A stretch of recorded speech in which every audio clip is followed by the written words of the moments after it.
13h à sonner, mesdames et messieurs, bonjour et bienvenue dans ce journal. Au sommaire, conférence de presse conjointe du président du Bénin, Patrice Talon, avec son homologue indien Ramnath Kovind ce lundi. Occasion pour le président Talon de rassurer son hôte de sa volonté de raffermir les relations entre l'Inde et son pays. Célébration jeudi prochain du 59e anniversaire de la cession du Bénin à la souveraineté nationale et internationale. Dans cette édition, vous suivrez les préparatifs entrant dans le cadre de cette commémoration dans la commune d'Abomey-Calavi. Et puis à l'occasion de ses 20 ans de règne, le roi Mohamed VI promet une étape nouvelle pour réduire les inégalités au Maroc.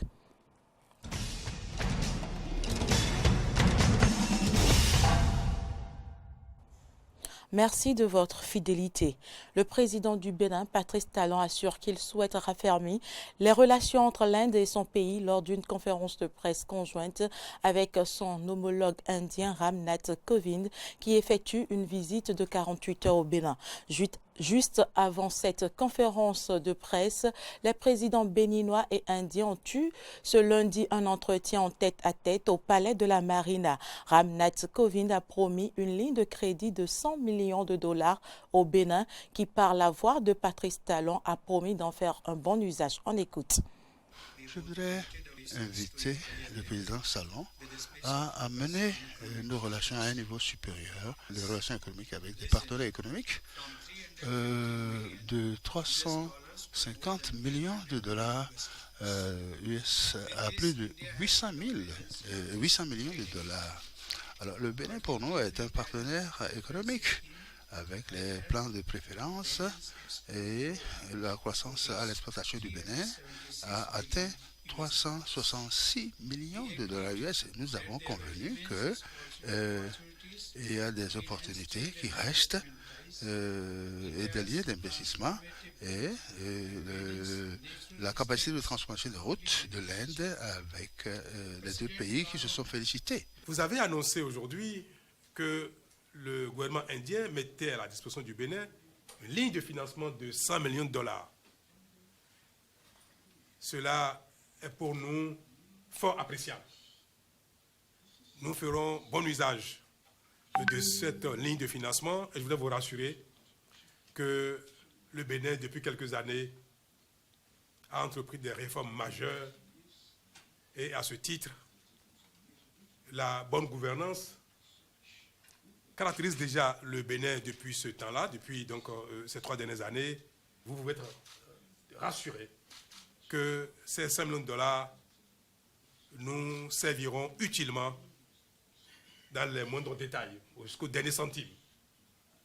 Merci pour cette offre et merci également pour la possibilité pour les Béninois désormais d'aller en Inde en prenant leur visa en ligne, donc désormais débarrassés des tracasseries de déplacement à l'ambassade de l'Inde à Abuja.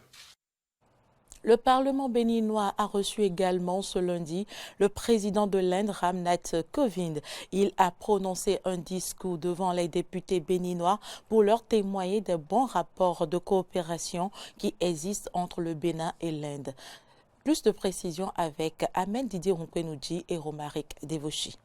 Les députés ont répondu à l'appel pour recevoir l'hôte de marque du Bénin, le président indien Ramnath Kovind. Le président de l'Assemblée nationale, Louis Vlavonou, était accompagné des membres de la conférence des présidents pour accueillir à l'entrée du palais des gouverneurs le président de l'Inde. L'hôte du Parlement a eu droit aux honneurs militaires tapis rouge. Un tête-à-tête s'en est suivi avec le président Louis Vlavonou avant qu'il ne soit à l'hémicycle reçu par l'ensemble des députés. C'est le président de l'Assemblée nationale, Louis Vlavonou, qui a eu d'abord à souhaiter la bienvenue à son hôte en présentant brièvement le Bénin et sa marque de démocratie.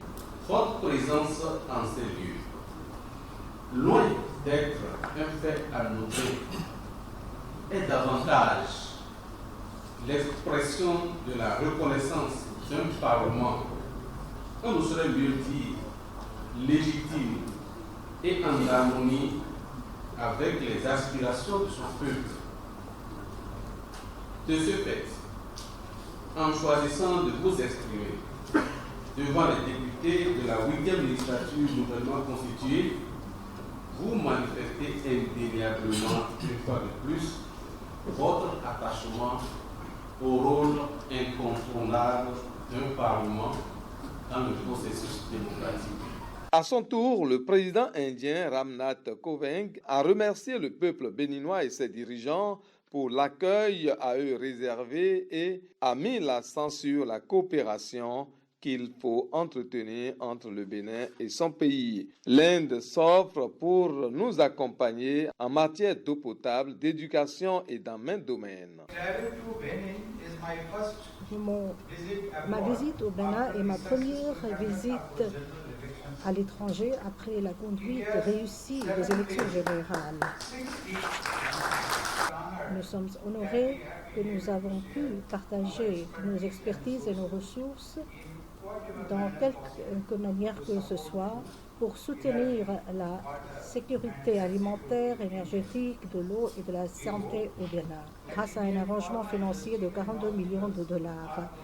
Je suis heureux que l'industrie pharmaceutique et des hôpitaux indiens offrent des soins de santé abordables au peuple béninois. En retour, le président Louis Vlavonou a remercié le président de l'Inde, Ram Nath Kovind, pour son message et surtout pour la contribution au développement que l'Inde accorde à notre pays.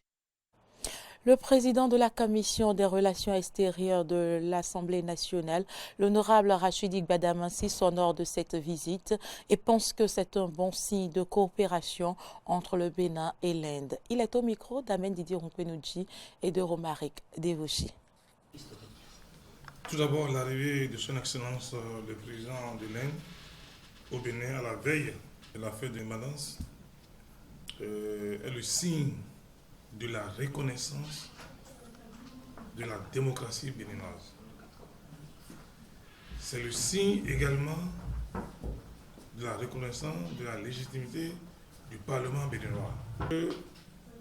Non seulement la reconnaissance de la bonne gouvernance du Bénin, de la démocratie béninoise, c'est aussi la bonne nouvelle que son Excellence, Monsieur le Président de l'Inde, vient de nous annoncer, c'est-à-dire les 42 millions de dollars qui est destiné au projet eau. Et la proposition de 100 milliards de dollars comme proposition de financement. Alors, on ne finance pas un pays où il n'y a pas la démocratie. On ne finance pas un pays où le Parlement n'est pas légitime. Vous voyez maintenant, 42 millions de dollars, ce n'est pas peu. Parce que l'eau est source de vie. Alors, dans ce que nous demandons, c'est que nous, au niveau de l'Assemblée nationale, nous allons activer la diplomatie parlementaire à travers les autres pays, la Chine, la Russie, les pays arabes, la France, pourquoi pas, pour quand même montrer que le Parlement béninois est véritablement un Parlement au service du peuple. Autre information dans cette édition, le gouvernement béninois déroule petitement son programme d'action. Ce lundi 29 juillet 2019, le ministre d'État Abdoulaye Biotchane a lancé la phase pilote du projet Arche, assurance pour le renforcement du capital humain en son volet assurance maladie. Plus de détails avec Laurent Roland Tonéikes. Je déclare officiellement lancé ce jour, lundi 29 juillet 2019, la phase pilote du volet assurance maladie du programme Arche. Vive l'assurance maladie pour tous les Béninois. Vive le projet Arche. C'est par ces mots que le ministre d'État Abdoulaye Biotchane a procédé au lancement officiel de cette phase pilote du projet Arche au centre de santé de Glodibé dans la commune d'Abomey-Calavi. Cette cérémonie consacre le démarrage de la délivrance des packages de services prévus aux populations. La phase pilote qui démarre ce jour a pour objectif de tester le modèle d'assurance maladie retenu par le projet Arche ainsi que son dispositif de mise en œuvre. Elle va être conduite dans 3 zones sanitaires, à savoir Abomey-Calavi-Soava, Dassazoumé-Glazoué et Djougouaké-Kopargo. La répartition des zones sélectionnées sur le territoire national pour cette phase vise à capter la diversité et les spécificités de comportement des populations cibles vis-à-vis des services de santé couverts par l'assurance maladie du projet ARCHE. À ce jour, renseigne le ministre de la Santé, les bénéficiaires sont identifiés et leurs cartes biométriques sont imprimées. La distribution de ces cartes démarre lundi prochain. Dorénavant, grâce au panier du soin du projet ARCHE, les bénéficiaires de l'assurance maladie, quel que soit leur âge, sont entièrement couverts contre le paludisme qui est la maladie la plus courante dans notre pays. Les enfants de moins de 5 ans enrôlés sont intégralement pris en charge pour les infections respiratoires et les maladies diarrhéiques. Toutes les femmes enceintes bénéficiaires de l'assurance maladie du projet ARCHE sont prises en charge du début de la grossesse jusqu'à l'accouchement. L'un des engagements forts du président de la République est d'offrir aux populations une protection sociale devant leur permettre de faire face aux aléas inhérents à la vie, a rappelé le ministre d'État Abdoulaye Biotchane. La couverture du risque maladie procède donc du droit à la santé, un droit universel. Au terme de l'article 8 de la Constitution de notre pays, l'État a l'obligation d'assurer l'égalité ou l'égal accès à la santé à tous ses concitoyens. L'assurance maladie, telle qu'elle prend corps aujourd'hui, est destinée prioritairement aux personnes économiquement les plus faibles. La documentation qui sera issue de cette phase pilote permettra d'évaluer le modèle conceptuel du projet et d'adapter le dispositif de mise en œuvre en vue d'une performance accrue de l'intervention et de son extension à toute la population. Le Bénin va célébrer le jeudi prochain le 59e anniversaire de son indépendance. Vous ne l'ignorez pas, les manifestations officielles vont se dérouler à la place de l'Étoile Rouge à Cotonou. Une commémoration qui sera décentralisée dans toutes les autres communes du Bénin, dont celle d'Abomey-Calavi. Les préparatifs vont bon train. C'est le constat fait par Martin Koudenoupo, Samson Oké et Denis Maroya. Dans moins de 72 heures, le Bénin va célébrer le 59e anniversaire de son accession à la souveraineté internationale. Dans la commune d'Abomey-Calavi, les répétitions pour la réussite du défilé se poursuivent avec les différents corps comme le 1er bataillon de transmission, le groupement national des sapeurs-pompiers, la police républicaine et le 1er groupe blindé. Les préparatifs vont bon train selon Didier Denapo, directeur du service de la population à la mairie d'Abomey-Calavi. Les dispositions sont prises par le comité d'organisation et déjà, comme vous le constatez, le pavasement est fait et les lieux d'accueil du défilé sont en train d'être mis au propre pour que chacun, les populations de la commune d'Abomey-Calavi soient satisfaits par rapport à tout ce qui va se passer le 1er août. Sur l'as Calavi-Kota à Kassato, le drapeau national flotte à plusieurs carrefours pour annoncer la fête. Laminou Oru, un résident de la commune d'Abomey-Calavi, apprécie. Nous sommes dans une ville où on sent que la fête s'annonce bien.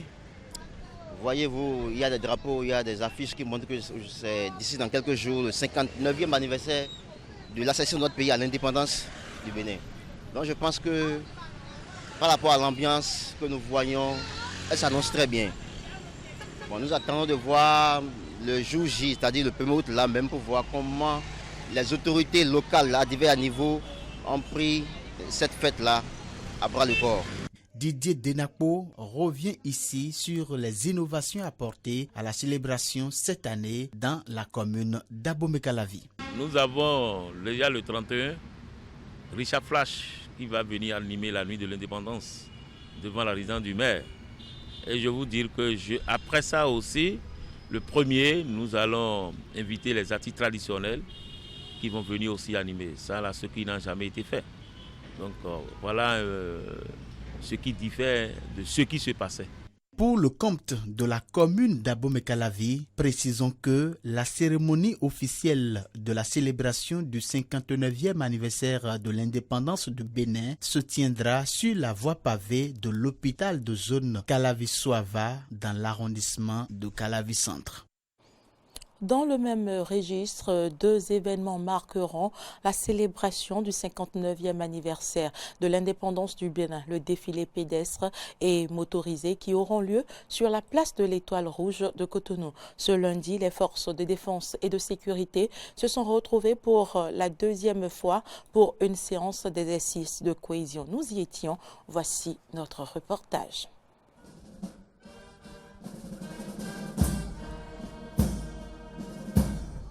Sur la place de l'Étoile Rouge, les forces de défense et de sécurité ont effectué ce lundi 29 juillet leur 2e exercice de cohésion en préparation du 1er août, fête de l'indépendance du pays. Militaires, douaniers, policiers, agents des eaux et forêts et enfants de troupes ont coordonné le mouvement sur le boulevard des Armées. Pour cette 59e édition, rien ne devrait changer dans l'exécution des pas, mais cette fois-ci, des contraintes de temps se présentent aux hommes en uniforme. C'est les mêmes marches que nous faisions à l'occasion des défilés précédents. Sauf que cette année, on a essayé de réduire l'effectif parce que j'ai une contrainte délai. Le défilé doit durer maximum 1h30 d'horloge à partir du moment où le chef de l'État a pris place dans la tribune officielle. Ça commence à 10h. Mais le chef de l'État arrivera à la place de l'UNAFRICA. Venant du dépôt de Gèvres, il arrivera à l'UNAFRICA à 9h45. Il a 15 minutes pour remonter toute l'avenue. Et à 10h00 normalement dans le top. Ce qui veut dire qu'à 11h30, le défilé est terminé, le chef de l'État se retire. Le défilé motorisé a aussi été coordonné. Pour le colonel TTD Idiola, président du comité d'organisation du défilé, les forces de défense et de sécurité sont prêts à offrir un beau spectacle aux citoyens jeudi prochain. Actuellement, nous sommes fin prêts. Nous avons déjà fait nos répétitions. Demain, il y a un dernier et ultime passage pour essayer encore de parfaire les derniers détails afin que le défilé soit de bonne facture. Et pour y arriver, 2600 hommes, 36 détachements de différents corps des forces de défense et de sécurité et 77 véhicules sont mobilisés. Et puis le colonel TTD Idiola revient à présent sur la signification que doit revêtir cette célébration pour le citoyen béninois. D'une manière générale, le défilé et la parade est destiné à célébrer, je vais dire, entre guillemets, la naissance d'une nation, en l'occurrence, la nation béninoise. On a montré les hommes, on a montré des camions, on a montré des armes, mais lorsqu'on n'est pas étalé de toute sa force, je crois qu'on donne des indices à l'ennemi de se préparer. Il faut toujours réserver la part de surprise du chef, et c'est ça qui fera la différence. Et notamment, dans nos têtes, là, notre mental, jusqu'à quel point nous sommes déterminés à défendre la patrie, puisque la devise des forces armées on dit honneur et patrie. Et généralement, à la fin de chaque promotion, on prête serment devant le drapeau national de servir la République, de la défendre, quoi qu'il en coûte, s'il le faut, même au prix du sacrifice suprême. Et la devise de l'armée de terre, si vous vous frottez de trop près à l'armée, vous risquez de vous faire piquer. Et donc, nous sommes là en joie, mais on veut rester en joie. Il ne faut pas que quelqu'un vienne nous perturber. C'est pour ça que nous montrons la portion militaire. Ce n'est pas contre les Béninois. Non, mais toute personne qui se déclarerait ennemie du peuple béninois, elle est là pour nous voir sur son chemin. Le ministre des Affaires sociales a effectué les vendredis 26 et samedi 27 juillet 2019 une tournée dans les départements du Mono et du Koufo. Dans les diverses localités parcourues, Bintou Adam Taro a visité plusieurs groupements des femmes pour se rendre compte de l'usage qu'elles font des matériels reçus dans le cadre du projet PAF-PG. Reportage. Confondus aux femmes des divers groupements préparant parfois du gari ou des galettes d'arachide, la ministre des Affaires sociales et de la microfinance a su trouver la bonne formule pour mieux s'imprégner de l'impact des dons du gouvernement au groupement des femmes des départements du Mono et du Koufo. Un geste très apprécié par la directrice départementale des Affaires sociales du Mono et le maire de l'Okossa. Je tiens à remercier sincèrement Madame le ministre qui a honoré de sa visite dans notre département pour voir et vivre avec nous qui sommes dans le département ce que les femmes du département arrivent à faire grâce à l'appui en matériel du gouvernement. Les femmes ont bénéficié d'un appui matériel pour la transformation du manioc en gari. Vous les avez vus à l'œuvre. Le remerciement, c'est au gouvernement du président de la République à travers le ministre des Affaires sociales et de la microfinance. Cette tournée du ministre des Affaires sociales et de la microfinance est aussi un suivi du projet PAEF-PG. Entendez, projet d'autonomisation économique de la femme et promotion du genre. Un projet qui a doté, sans tambour battant, plusieurs groupements des femmes en matériel de production sur toute l'étendue du territoire national. La répartition ne se fait plus au grand jour. C'est d'ici même que ce groupement a reçu les équipements par l'intermédiaire du fournisseur qui est venu leur livrer du matériel sur le terrain. Nous avons eu des rapports, mais nous avons besoin de savoir comment ça se fait. On ne peut pas visiter tous les groupements, mais nous avons retenu quelques-uns et voilà que nous sommes aujourd'hui venus les trouver en train de transformer du manioc. La satisfaction du ministre des Affaires sociales est beaucoup plus confirmée par les témoignages des femmes sur le terrain. On nous a donné une frappeuse et une presse, des choses qu'on louait autrefois. Mais maintenant que nous en disposons nous-mêmes, ça nous facilite le travail. D'un coût global de 8 milliards, le projet PAEF-PG qui a démarré depuis 2017 pour une durée de 5 ans vise à impacter la vie de 10 000 femmes béninoises à travers 800 groupements.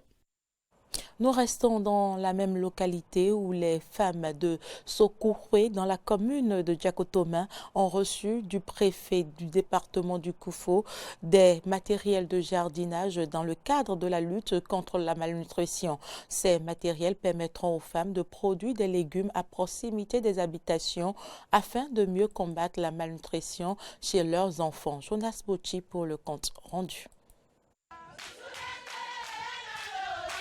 Aller au-delà des simples conseils pour une implication active des femmes dans la lutte contre la malnutrition des enfants, c'est l'objectif que vise le projet Impact Collectif pour la nutrition. Un projet qui offre des matériels de jardinage aux femmes afin d'encourager et de faciliter la production des légumes à proximité des habitations. Les kits d'aujourd'hui sont mis à disposition pour travailler dans le jardin communautaire et permettre à chaque femme de prendre notion pour aller répliquer l'expérience au niveau de son ménage.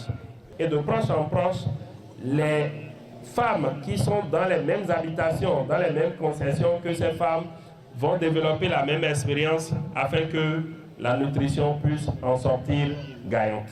Lors de l'usage de ces outils de jardinage, les femmes de Sokoukhwe dans la commune de Diakotomin recevront des enseignements pour mieux préserver les enfants de l'anémie et du retard de croissance. Les questions de retard de croissance et d'anémie nous tiennent à cœur.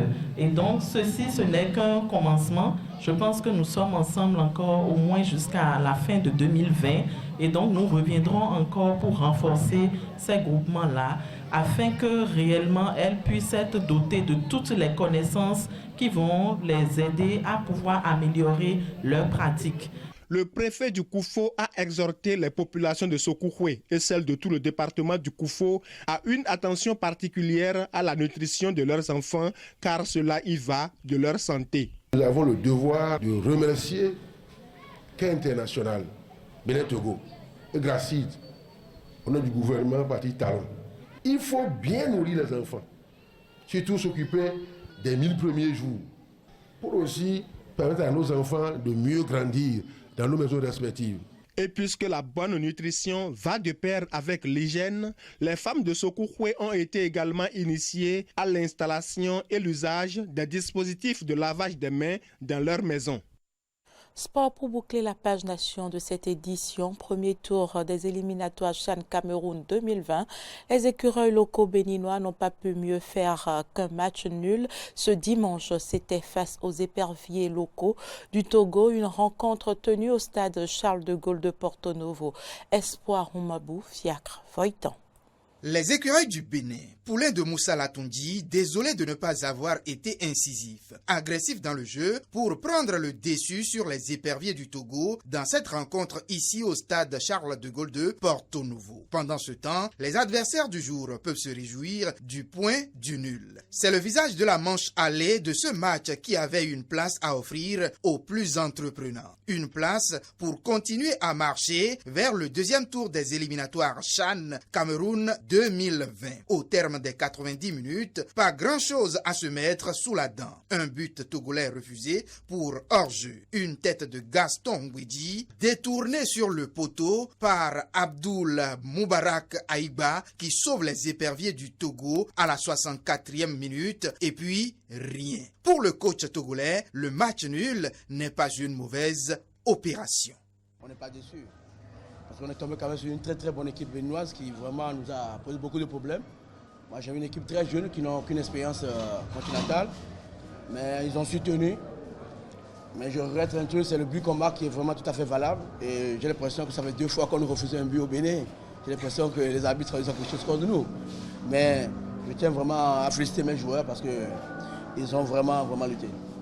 Moussa Latondi de son côté reconnaît les faiblesses de son équipe, mais espère faire les derniers réglages nécessaires pour aller arracher le sésame dans une semaine au Togo afin de poursuivre l'aventure. Nous sommes tombés sur une équipe du Togo qui était bien en place et ils nous ont créé un peu de problèmes en première partie. Et voilà, en seconde partie, on a pu essayer de poser le ballon et d'accélérer un peu le jeu, mais devant, on n'était pas agressif pour aller marquer le but. Donc, c'est ce qui nous a manqué cet après-midi.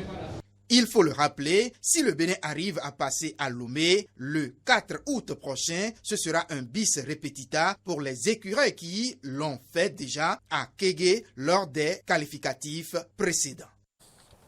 Actualité en dehors du Bénin, le roi Mohamed VI promet une étape nouvelle pour réduire les inégalités au Maroc en annonçant notamment un remaniement gouvernemental à l'horizon de la rentrée prochaine pour apporter du sang neuf. Mohamed VI s'exprimait lors d'un discours prononcé dans son palais à Tétouan à l'occasion de ses 20 ans de règne célébrés avec la traditionnelle fête du trône. On écoute. Cher peuple, nous avons accompli un bond qualitatif en matière d'infrastructures, autoroutes, trains à grande vitesse, grands ports, énergie renouvelable, réhabilitation urbaine. Nous avons également franchi des étapes importantes dans le renforcement et la consolidation des droits et des libertés pour un ancrage solide et sain de la pratique démocratique. Néanmoins, nous savons que les infrastructures et les réformes institutionnelles, si importantes soient-elles, certains citoyens perçoivent sans doute mal les retombées de ces réalisations sur leurs conditions de vie, notamment en termes de satisfaction de leurs besoins quotidiens et singulièrement en ce qui concerne la fourniture de services sociaux de base, la réduction des inégalités sociales. Par la volonté de Dieu, cette étape nouvelle sera marquée par le lancement d'une nouvelle génération de projets. Elle nécessite de nouvelles compétences aux différents postes et niveaux de responsabilité. Du sang neuf doit donc être apporté au sein des institutions et des instances politiques, économiques. Fin de ce journal. Merci de l'avoir suivi. À demain.